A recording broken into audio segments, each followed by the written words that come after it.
Вчера Artificial Core опубликовали детали предстоящего апдейта. Новости МБА поэтому не затягивают долго. Ключевое в предыдущем апдейте пару дней назад. Были добавлены новые импланты 20-го левела. Новые бусты типа шприца на силу атаки. Вроде их не было. Мелкие косметические изменения. Боссов теперь можно залутать как нот. Например, оленя можно собрать как траву, но нужна 100% профа. Дропает Т3 ресурс. С боссов падают теперь импланты 20 уровня с небольшим шансом. Теперь о новой обнове по важным пунктам. В процессе можно рассмотреть новую локацию степи, которая все еще закрыта. Она пустая, конечно, но моментами в ней что-то есть любопытное. Кому интересно. Почти вся исследована. Степи полностью должны были быть доступны сегодня, но их релиз перенесли на следующий день. Бессмысленно, получается, было бегать, но уж больно хотелось узнать, что там есть. 5 ноября будет вайп.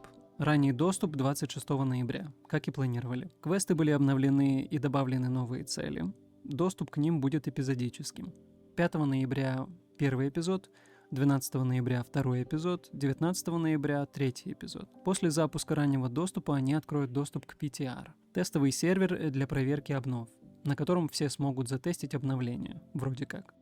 После они заливаются на основу. С начала запуска РД в течение 1-2 месяцев будут выкатывать постепенно новый контент, классы и тому подобное. Что доступно с запуском раннего доступа? 3 локации – лес, болото и степи. 3 эпизода, сюжетная линия с полной озвучкой персонажей, 350 плюс квестов. Т3 экипировка уже в игре. 12 мировых мини-боссов, скины, которые ты получил, будут шариться и на других твоих персонажей того же класса. Банк теперь будет один для всех персов на аккаунте. Также они хотят протестировать систему вардов, тест нового масштаба миникарты, функции для более продуманной PvP и PvE игры. Якобы игра за саппорта будет более увлекательной. На старте РД новых персонажей не будет. Так называемый Open World Dungeon – степи. В степях в основном мини-боссы и элитки. Локация больше для пати, чем для соло-игроков. Сольникам просто тяжелее будет. Игроки будут под постоянной угрозой. Хаотичное перемещение приведет к смерти. Звучит интересно. И это, если честно, ограничивает хаотичные PvP-стычки. Это будет сложно и неудобно, если она вообще будет PvP. А соло-игрокам легче избежать мобов.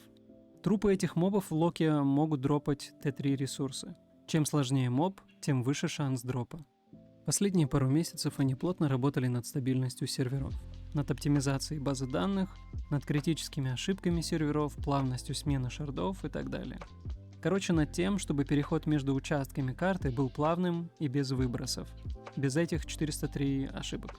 Они постарались над той частью, которая у них уже есть, чтобы новые игроки, которые впервые зайдут в Core-Punk, чувствовали себя комфортно. Это здорово. Давно об этом упоминал. Привести в порядок то, что уже есть. Сразу после выхода в ранний доступ они собираются заняться новыми классами и их релизом, так как это ускорит релиз запланированных режимов – Extraction, поля боя и так далее.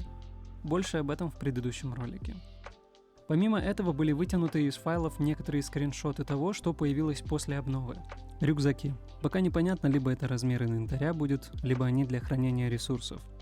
Странные ключи и отмычки разного грейда, которые, возможно, открывают подобные двери, которые также появились в разном виде разного грейда. С подобными дверями можно взаимодействовать в Golden Field, но ничего пока не происходило. Новые импланты, новые маунты и Т3 руны. И прочие айтемы для персонажей. Например, этот череп изображен в руках мага на картинке.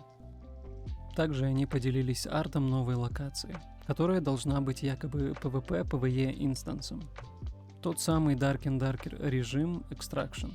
Спавнишься на карте, лутаешься, дерешься с мобами, дерешься с людьми. При смерти игрок теряет все. Очень понравилась его детализация. Разные точки интереса и отсылки. А в центре намек на вход в лабиринт. Круто выглядит. Вроде все самое интересное я затронул. На этом все.